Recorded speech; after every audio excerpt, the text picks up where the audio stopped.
Welcome to this week's End of Days Update, coming to you from Orlando, Florida. We had a great time in Pittsburgh this last weekend. We were at Faith Christian Fellowship. It used to be Berean Fellowship. Great time on End Times Sunday morning, and then had a healing meeting Sunday night. Great crowds, had so much fun. If you're anywhere near Denver, we'll be in Longmont this next weekend at New Creation Church, Sunday morning, Sunday night. If you can come gather with us, we're going to get into end times. We'll look at all the signs that shows us how close we are to the coming of the Lord. Aren't we blessed that the Bible gives us so much to show us right where we are? So that's what we're doing with the End of Days Update.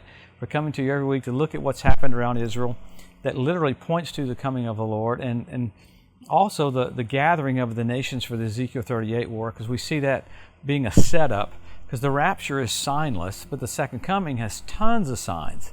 I remember in our new book that came out, End Times Made Easy, I think there's 79 or 80 signs.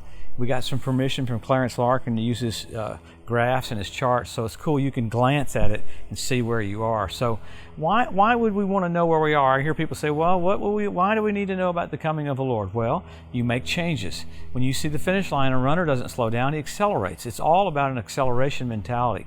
It's not a fear mentality. It's not an escape theology. It's, wow, there's the finish line. Jesus is just about to come. Even sinners right now see what's going on in the world and go, wow, something's up. I mean, to even have Columbia have to stop classes because of Palestinian protest against Israel, protesting for Hamas. University of Michigan, having Palestinian protesters have signs, death to America.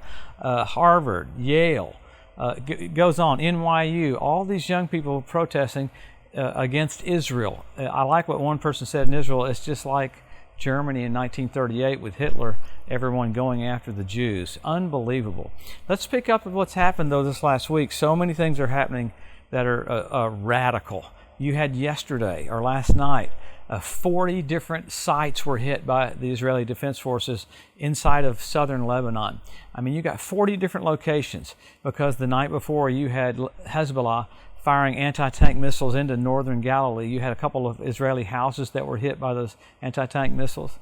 And if you go south into Gaza, away from Hezbollah, you've got Hamas still firing rockets continually, almost every single day. I think the number was 30 yesterday from one location. So it's intriguing that Hamas still keeps trying to harass Israel and keeps trying to do this. I love when Israel retaliated against Iran and their precision strikes. They sent a message to Iran going, watch, they took out Iran's S-300 air defense systems right by their nuclear plants. Israel was basically saying, we took out those right beside your plants. We could have taken out your nuclear plants as well, but we're showing you what we can do. And Iran's response was, we're going to annihilate Israel, and we're going to annihilate America, and we're going to impose Islam Shia law on the whole world.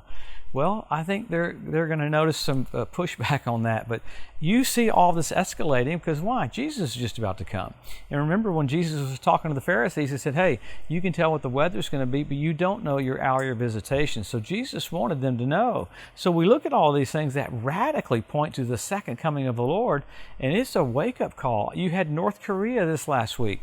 They shot off several ballistic missiles that were to the south that were small, and then they shot off a massive intercontinental ballistic missile, tested it with basically the size of a warhead that could be a nuclear weapon.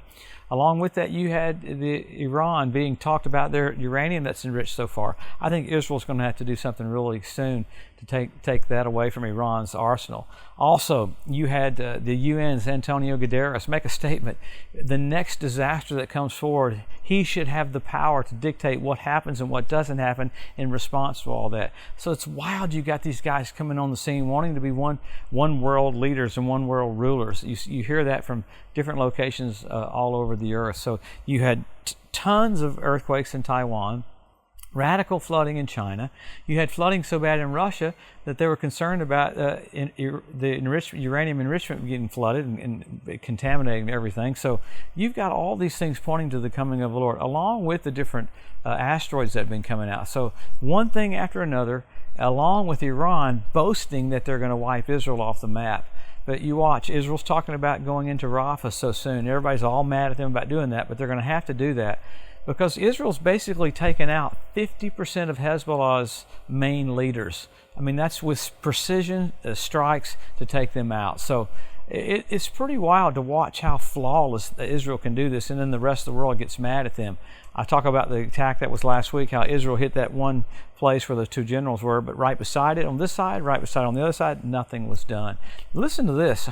Some people came out from Al Jazeera saying that Hamas killed their own aid workers to make there be a food shortage so that they could basically promote that the Gazans don't have any food. So it's just crazy stuff happening right now. So we always, after we go through all the things that are coming to pass to show us how close we are, we go back to the Scripture, because the Scripture never changes. So number one, Israel made a nation in 1948. Number two, Jerusalem won back in 1967. Jesus said the generation sees those two events won't pass away till all is fulfilled. Then you got the Hebrew language restored. You got the Ethiopian Jews brought back. You got the fertility of the land of Israel. You got the revival of the Roman Empire. You had foxes show up on the Temple Mount. You had fish show up in the Dead Sea. You had the Dead Sea turn blood red where Sodom and Gomorrah was last fall on the Day of Atonement. I mean, just absolutely amazing. 172 different species of predatory birds showing up in the land. So you've got a cleanup crew in Israel right now. I mean, after the end of the Ezekiel 38 war, God calls on the fowl of the air to clean the land up. After the Battle of Armageddon, he calls on the fowl of the air to clean the land up again. So you have all these things. You got men will be lovers themselves. We have selfie sticks. I think the all of them put together, it has to push us to say we're close. Ritual baths around the Temple Mount fill up with water. You had Russia rebuild the archway for Baal worship in Palmyra. That's where the Tower of Babel was. I mean, that's radical. The Talmud says that's the last sign you'll see before the Messiah comes. I mean, you had Iran hitting Israel on Passover in the last couple of days. So just bizarre. Many signs. If you got into all of it, it's overwhelming how cool it is to show us how close we are. Then you go from signs to signals. The Bible said the planets would be for signals for us. Psalm said that the planets declare the glory of the Lord. And when we talk about the eclipses that were last week and 7 years before that, amazing, the crossroads of America, it happened exactly at 3 o'clock, the time that Jesus died on the cross. Many things that went along with that. But you had blood red moons a few years ago on Passover and Tabernacles. 4 in a row. NASA calls that a tetrad. When's the last time you had 4 in a row on Passover and Tabernacles? 1948 when Israel was made a nation. 1967 when Jerusalem was won back. 1492 at the Edict of Expulsion when the Jews were kicked out of Spain. Remarkable, those things happening on dates tied with Israel. So why do we get into all this? I said about acceleration. He loves you. He wants to bless you. He's not mad at you. He wants you to know this stuff because this is a big deal. God's about to come to the planet. He came the first time, was beaten and killed, died. God raised him from the dead. This time he's coming back in glory. Wow. You had the Bethlehem star. You had so much that went with that. Jupiter, Regulus, and Venus, all happening at the birth of Jesus. Constellation was Virgo. This last year, the constellation was Leo. He's the lion of the tribe of Judah. The earth making preparation. And most of it doesn't even realize that the entrance of the king is about to happen. We in the church, what do? Help our local church, help our local pastor, do whatever we can to be engaged. This is a time to not fit church into your life. It is our life. Why? You're about to see the king. Wow, think about what you're going to say or do right there when we see the altar of life. The creator of heaven and earth and everything that is, the glorious one, the righteous branch, the everlasting Father, the beginning and the end, the shepherd and the bishop of your souls, Jesus of Nazareth, coming so soon.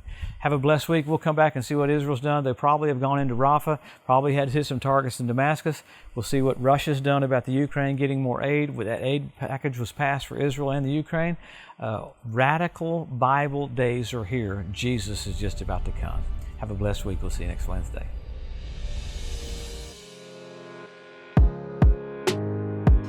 Thanks for joining us today at the End of Days Update. If you'd like to be notified every time there's a new post, just go to the EDU at josephmorris.com and subscribe to receive email alerts. If these posts and updates have been a blessing to you, please consider making a one-time donation to help get the message out or even becoming a monthly partner with Joseph Morris Ministries. Thanks again for tuning in to the EDU, and we'll see you next week.